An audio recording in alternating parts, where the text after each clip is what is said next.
Hello everyone! 皆さんこんにちは。お久しぶりです。今日この動画はメールマーケティングというテーマでお届けしていきたいと思います。で、今日この動画、実は私の大好きなメールマーケティングツールであるフローデスクからのスポンサーでお届けしています。普段私がフローデスクを使ってどういう風にメールマーケティングをしているかっていうのと、あとフローデスクの基本的な使い方もこの動画の中でシェアできたらいいなと思っているので、私メールマーケティング始めてみたいなとか、フローデスク気になってるとかっていう方はぜひこの動画を参考にしていただけると嬉しいです。では早速始めていきたいと思います。で、まず最初そもそもなんでメールマーケティングなのっていうところからさらっとカバーしたいんですけど、メールって LINE とかソーシャルメディアと違って結構長めの文章とかストーリーをシェアしやすかったりとか、あとフローデスクみたいなツールを使うことによって例えば自分のブランドとかビジネスの世界観とか雰囲気に合わせたメールをねデザインすることができたりとか、あと後々動画の中でもシェアするんですけど、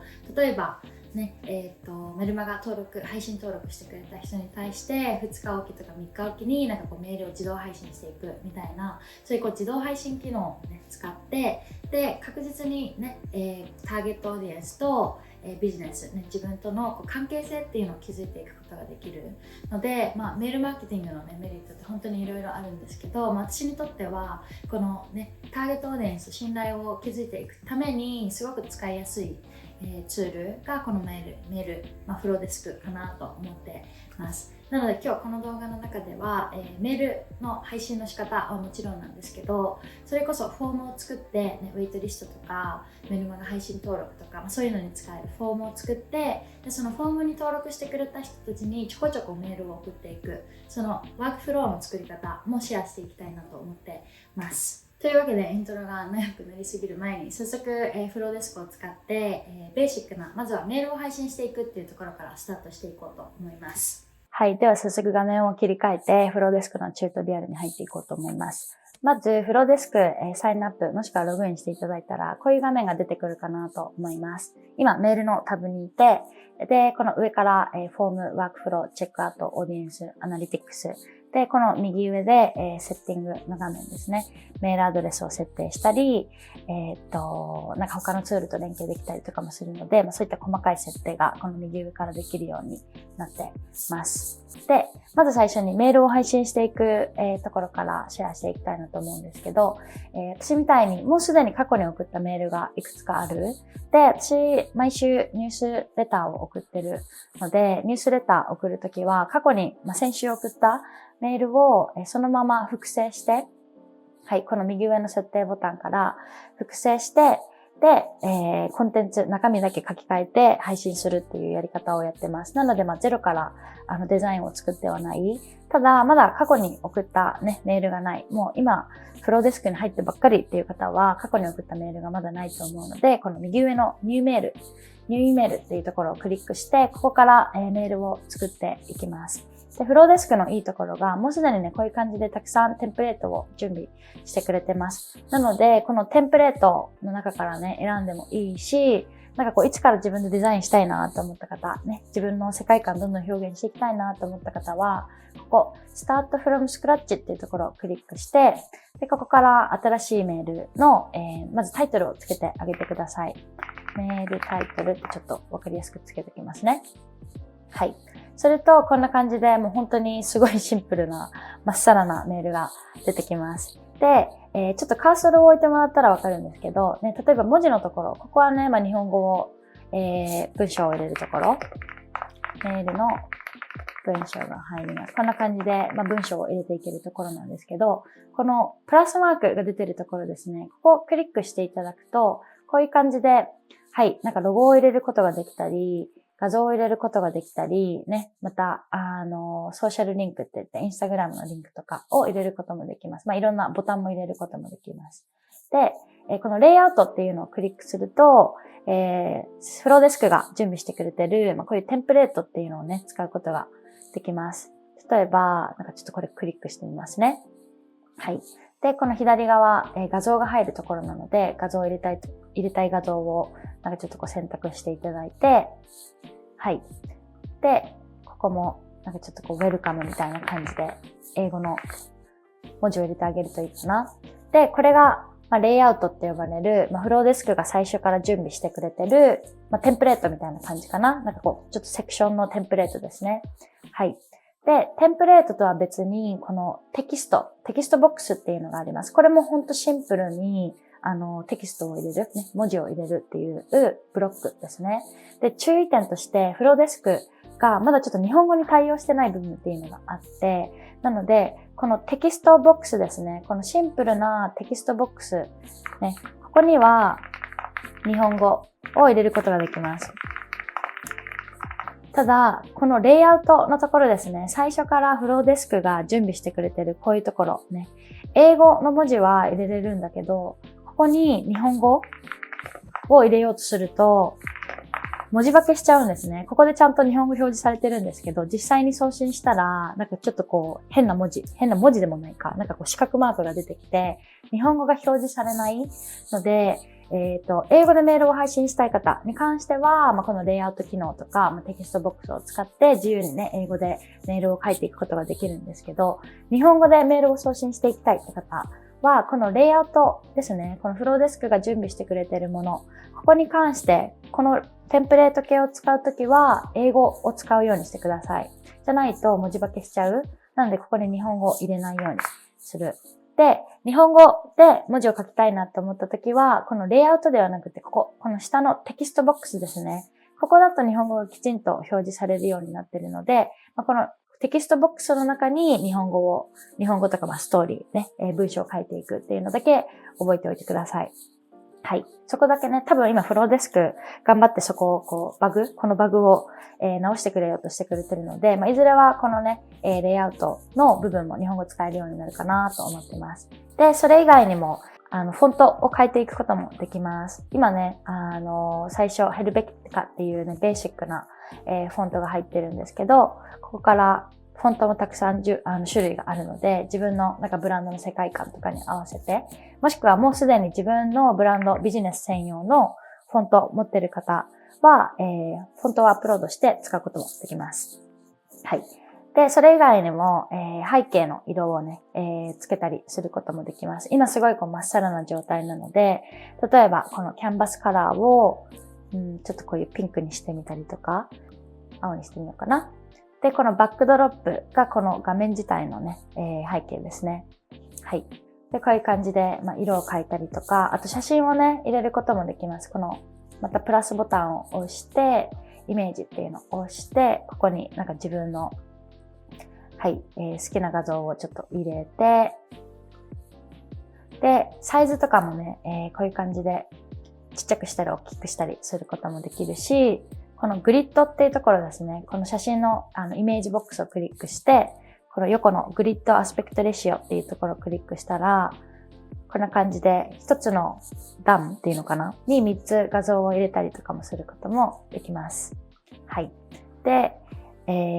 画像のサイズとかもね、ここから細かく設定したりすることもできます。はい。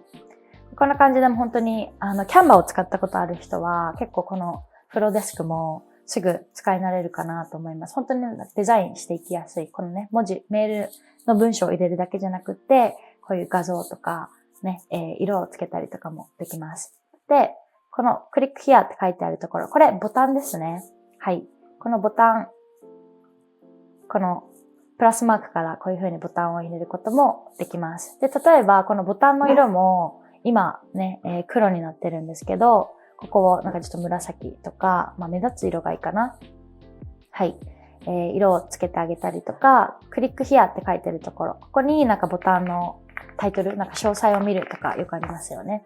はい。詳細を見るっていうタイトルをつけてあげて、で、このボタンの中のリンクどこに入れるかっていうと、このボタンのブロッククリックしていただいて、この右上のリンクですね。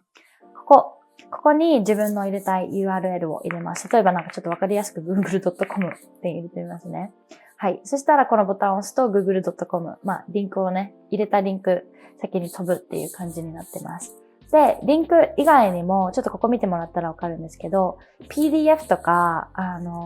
画像を入れたりとか、ね、PDF とかが結構おすすめかな、を入れることもできます。だからこのボタンを押すと、ダウンロードしてほしい PDF を表示させるみたいなこともできます。はい。なんで、今、なんかこう無料のギフト、PDF を配布してるとか、もしくは PDF じゃなくて YouTube でなんかこう動画クラスを配布してるみたいな人は、このボタンね、ここからなんかダウンロードするとか、動画を見るみたいなタイトルを入れてあげて、で、このリンクで YouTube のリンクとか、このファイルから PDF をアップロードする。で、PDF のサイズが大きいと、このね、アップロードね、ちょっと大きすぎますって出てくるので、その場合は例えば Google ドライブに一旦 PDF をアップロードして、で、Google からリンクを発行することができるので、Google ドライブから引っ張ってきたリンクを、URL としてここに貼る。そしたら、ボタンをクリックしたら Google ドライブに飛んで、そこから PDF をね、ダウンロードできるっていう感じにすることもできます。そんな感じで、基本的には、メールね、画像を入れたり、ボタンを入れたり、あと文章をね、もちろん入れたり。はい。そんな感じで自分のブランドとかビジネスね、世界観に合わせてデザインしていってください。で、ちなみに私が毎週送ってる、メルマガも、ある程度最初にメールのデザインのテンプレートっていうのを作りました。で、これちょっとキャンバとか、デザインのツールで作ったんですけど、まず自分のメルマガのタイトルが入った、これ画像ですね。画像を、キャンバみたいなデザインツールを使って作って、で、画像をここに一番上に差し込んでます。で、私の場合最初にメルマガのタイトルが来て、で、なんかちょっとこう、メールの内容に関連する画像を入れて、で、一番最初、キャッチアップって言って、最近ね、今週のなんか私の私生活で起こったこととか、そういうこうキャッチアップのセクションがあります。ね、ここでなんかこう最近引っ越ししましたとか、なんか、ピクニックに行きましたとか、なんかちょっとこう、自分の私生活のことをシェアする。で、この二つ目のセクションで、ビジネスに関すること、マーケティングに関することで、なんかちょっとこうみんなにシェアしたいポイントとか、レッスンとか学びっていうのをここで、シェアする。で、三つ目のセクションで、このテイクアウトメニューっていうセクションがあって、ここで、シェアしたいポッドキャストエピソードとか、なんかおすすめのクリエイターを紹介するとか、何かしらこのメールを読んでくれる人に持ち帰って欲しいものっていうのを、テイクアウトみたいな感じでここに入れてます。なので今回このセクションでは、ポッドキャストを、紹介しているので、ポッドキャストエピソードの、リンクね、ここでボタン入れて、このポッドキャストのエピソードリンクっていうのを入れてます。はい。で、ある程度こういう感じで、どういうこうメールを書くかっていうね、セクションごとに決めているので、結構メールも書いていきやすいかな。はい。で、最初からちょっとね、ゼロからメールをデザインしていくの大変だなと思ってる方、このメールのテンプレート、このフローデスク使えるね、このテンプレートを、シェアするので、ぜひこのテンプレートをダウンロードして自分用にカスタマイズしていってください。で、ここで例えばどんどんね、編集をしていって、これでいいなと思ったら、はい、このネクストボタンに進みます。はい。そしたら、自分のメールの件名とか、あと、ね、件名だけじゃなくって、誰に送るかですね。はい。誰に送るかっていうのを、ここで設定することができます。なんで、私の場合、これメルマガなんで、サブスクライブ、登録してくれてる人全員に向けて送ってるんですけど、例えば、これがメルマガではなくて、ウェイトリストの場合ですね。そしたら、ウェイトリスト、セグメントっていうところを押して、で、このなんかウェイトリスト、ちょっと押してみますね。このウェイトリスト、このグループだけに送るみたいな感じで、はい、設定することができるので、こんな感じで、はい、入れてます。で、この送る人が決まったら、次また引き続き Continue っていうのを送って、一旦ここで右上にテストメールを送るっていうのがあるので、これちょっとフローデスクでね、メールを配信する前に、必ず自分宛てにまずこうテストメールを送って、ちゃんとメールがデザインされてるかなとか、文字が小さすぎないかな、大きすぎないかなとか、文字化けしてないかなっていうのを確認する。あと誤字脱字とか、確認して、で、もし必要があれば、修正する必要があれば、このデザインするね、ページに戻っていただいて、修正してからもう一回また次のページに進んでいってください。はい。で、これでいいなと思ったら、ね、すぐこういう風に send now、ね、今すぐ送るっていうのを設定してもいいし、例えば私の場合アメリカに住んでいて、で、メールを送る人が日本人の方たちなので、日本時間に合わせてメールを送りたいなと思った場合とかは、例えばね、曜日を選んで、細かい時間の設定をね、することもできます。なので、日本時間に合わせて、日本の朝8時に届くようにね、送りたいので、それに合わせてちょっと時間を選んであげて、で、セーブボタンを押します。そしたら、この選んだ時間に合わせて、このメール配信をスケジュールね、する、配信予約っていうのをすることができるので、ここからスケジュールっていうのをしてあげます。で、今回ちょっとこれまだ、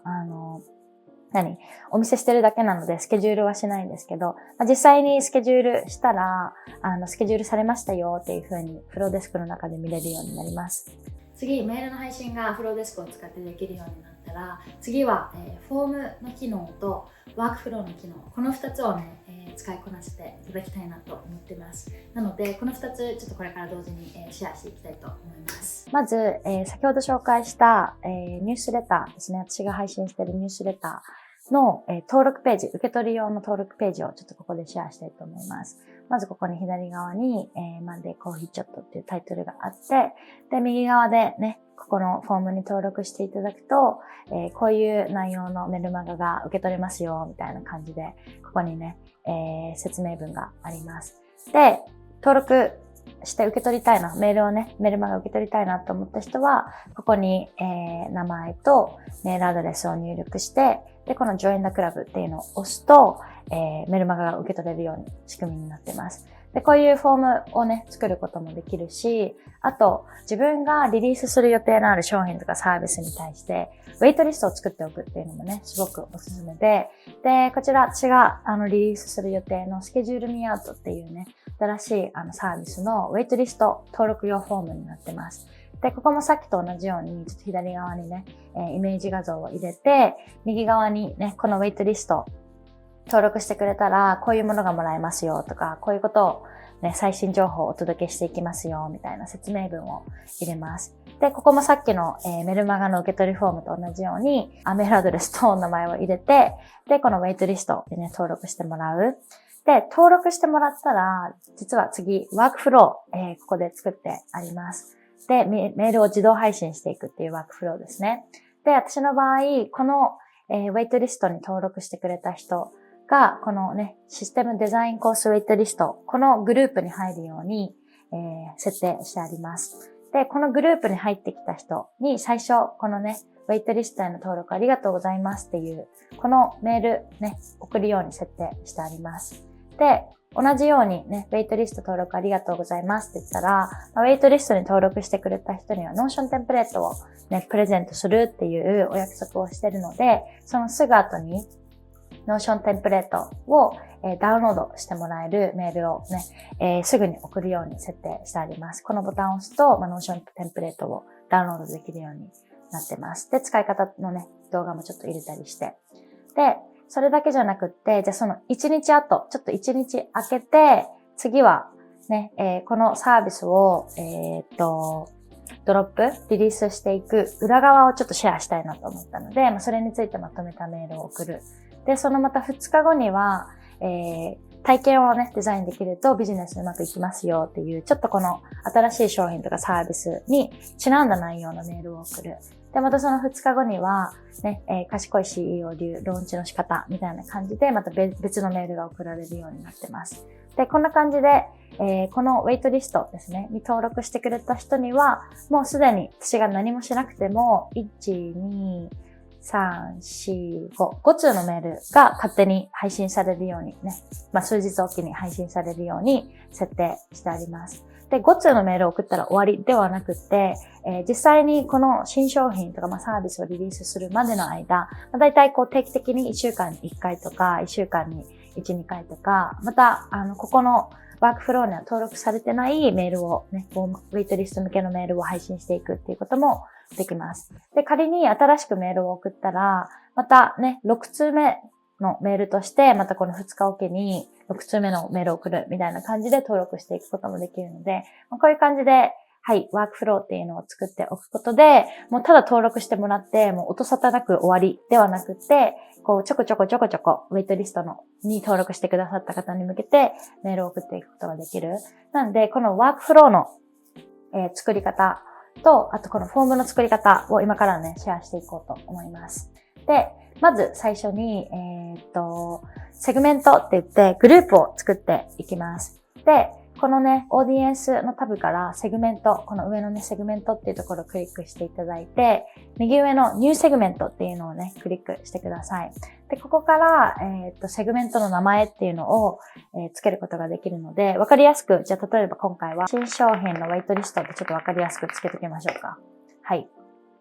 ウェイトリスト。で、なんかちょっと自分の好きなカラーを選んであげてください。ちょっと青にしときますね。わかりやすく。で、セーブボタンを押します。すると、こんな感じで、新商品のウェイトリストって出てきました。で、次ですね、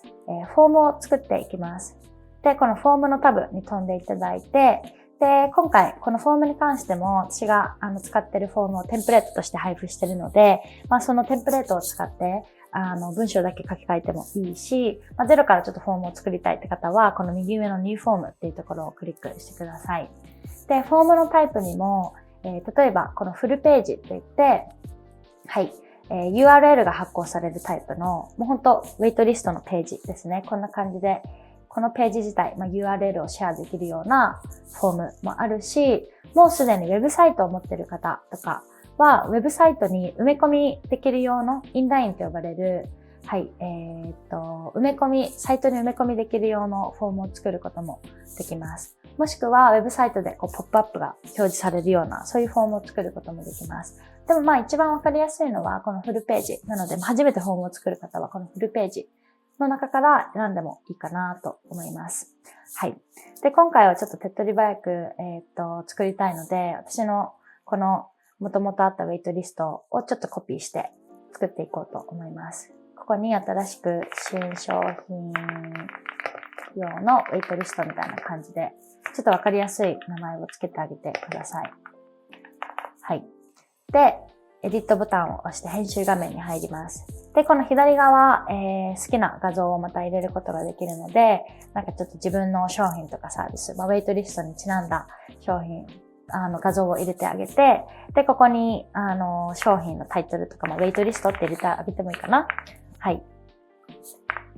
入れてあげてください。で、ここに皆さんのウェイトリスト登録してくれたら、こういう内容のね、メールをお送りしますよとか、こういうプレゼントしますよ、みたいな感じで、ここ、カスタマイズしてあげてください。で、ウェイトリストに登録する。ボタンもなんかもし必要であれば、今回ね、ウェイトリストじゃなくて、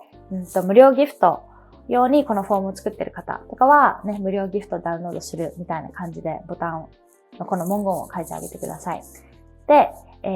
このデザインが終わったら、このセッティングのところクリックして、はい。で、このセグメントですね。このフォームに登録してくれた人がどのグループに入るかっていうのを設定する必要があります。このセグメント。で、ここでさっき作ったこのね、新商品のウェイトリストを選んであげてください。今私が元々入ってたのがまた別のウェイトリストだったので、今さっき作ったね、新しいセグメントに設定しました。はい。で、このリンクのタブを押して、ここからなんか URL をね、自分で設定することもできるので、なんかちょっと新しい自分の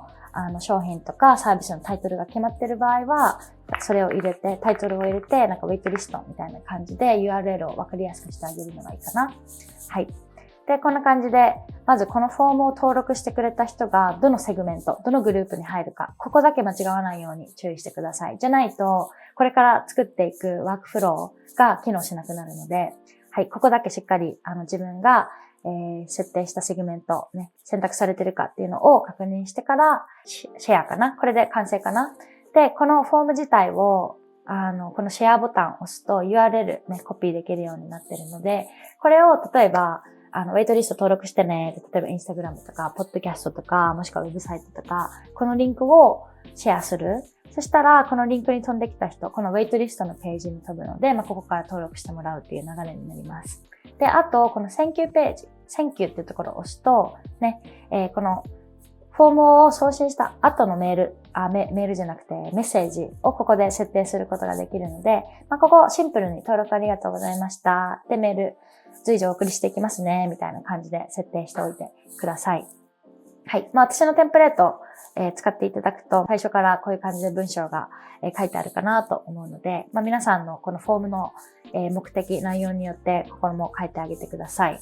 で、フォームこんな感じで、出来上がりました。フォーム作る自体はそんなに難しくないかな。で、次、ワークフローですね。次、ワークフローに移ります。で、次はさっきこのね、新しく作ったフォームに登録してくれた人に対してメールを自動配信していくね、このワークフローを作っていきたいので、このワークフローのね、タブに飛んで、ここからニューワークフローっていうのを押してください。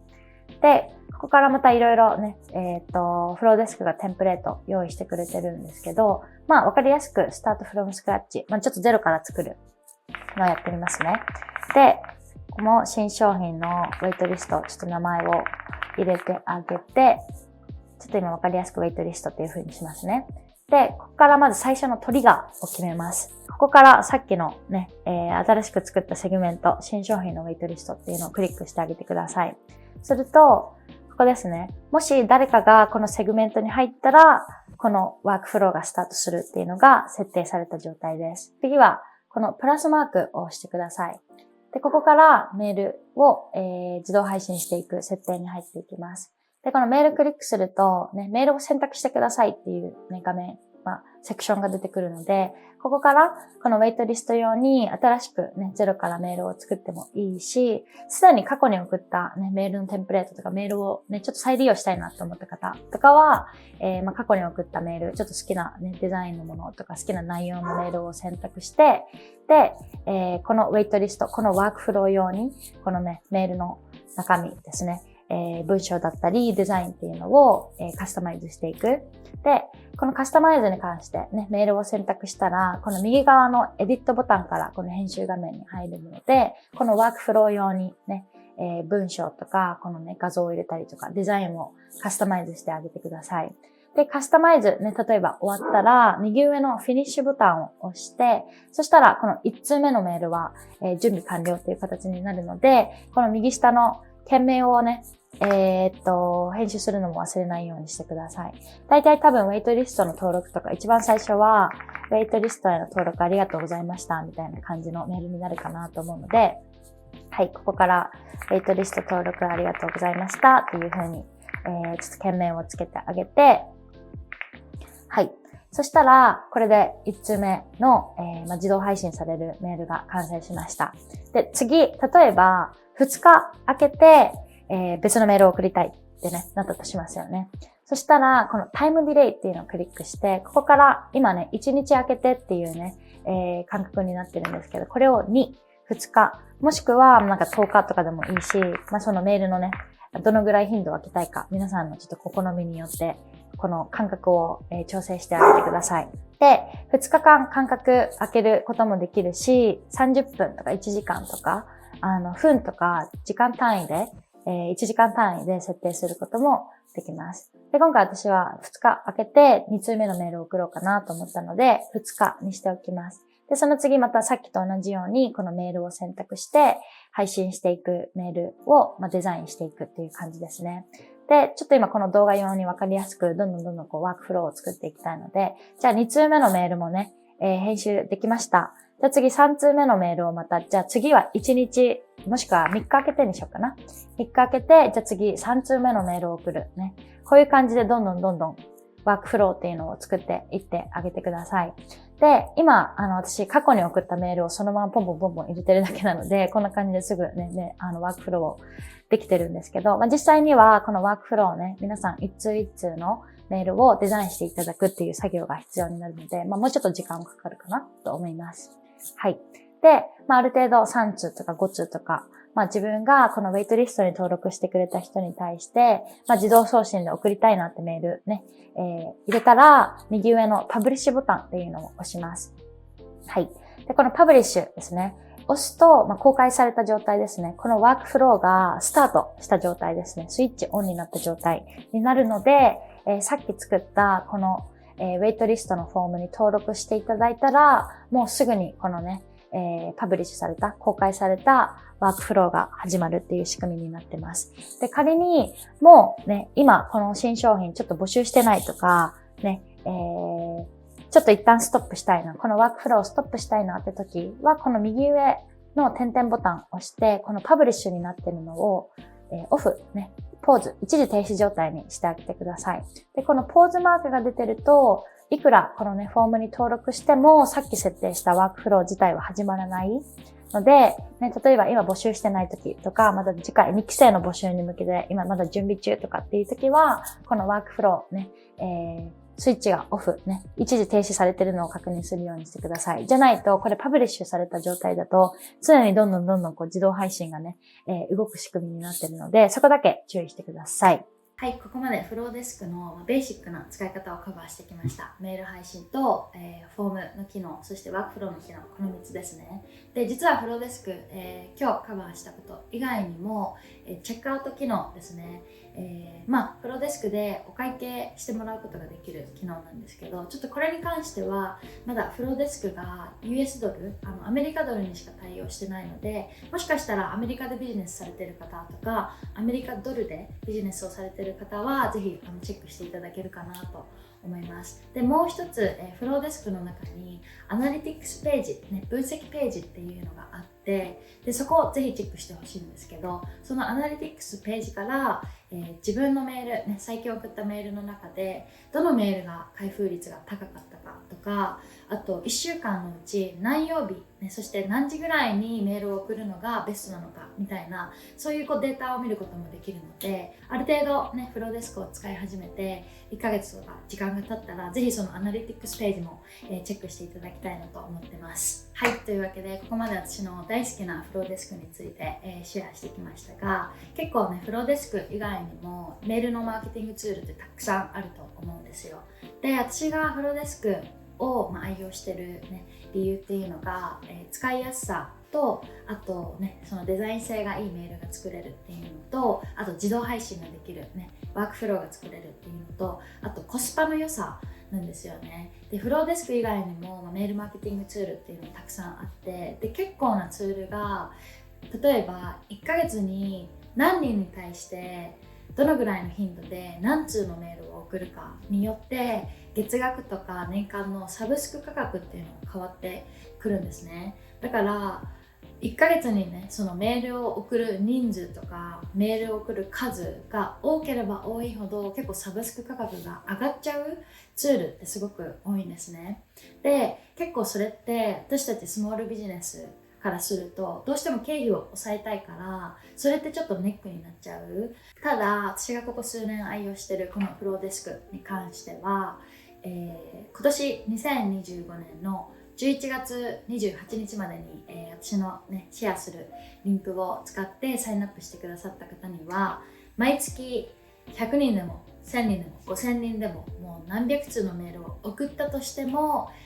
サブスク価格が一緒、ね、このアンリミテッドプランにサインアップしていただくことができます。で、このアンリミテッドプランについては、フローデスクをね、キャンセルしたり、退会しない限りはずっとこのアンリミテッドプランっていうのを、キープすることができます。で、これ11月28日以降になっちゃうと、フローデスクもね、新しいプラン体系になって、このアンリミテッドプランっていうのが使えなくなっちゃうので、フローデスク気になってる方、もしくはメールマーケティング始めてみたいなと思ってる方、とにかくこの11月28日までにサインアップしていただくことで、どんなにね、メールリストの登録数が増えても、ね、何百通のメールを送ったとしても、このサブスク価格毎月、数千円でこのフローデスクを使い続けることができます。はい、というわけで、今日紹介してきたこのフローデスクにサインアップできるリンクをこの動画の詳細欄の、中に入れてます。で、そのリンクから11月28日までに、サインアップしていただけると、さっき紹介したアンリミテッドプランをロックオンできるのと、あと、初年度ですね、一番最初の年 50% オフで、フローデスクを使うことができます。というわけで、ここ数年私が愛用しているフローデスクの方、本当にね、チームの、ね、女性の方が多くて、本当に素敵な人たちばっかりで、こうやって一緒にスポンサーしていただいて、動画を作れたことは本当に嬉しく思います。で、皆さんもここまで動画見ていただきありがとうございました。またフローデスクの使い方でアップデートがあったりとか、こういう使い方もできるみたいなリクエストがあれば、またそれも動画にして、お届けできるかなと思うので、はい、ぜひコメント欄で教えてください。ではまた次の動画でお会いしましょう。バイ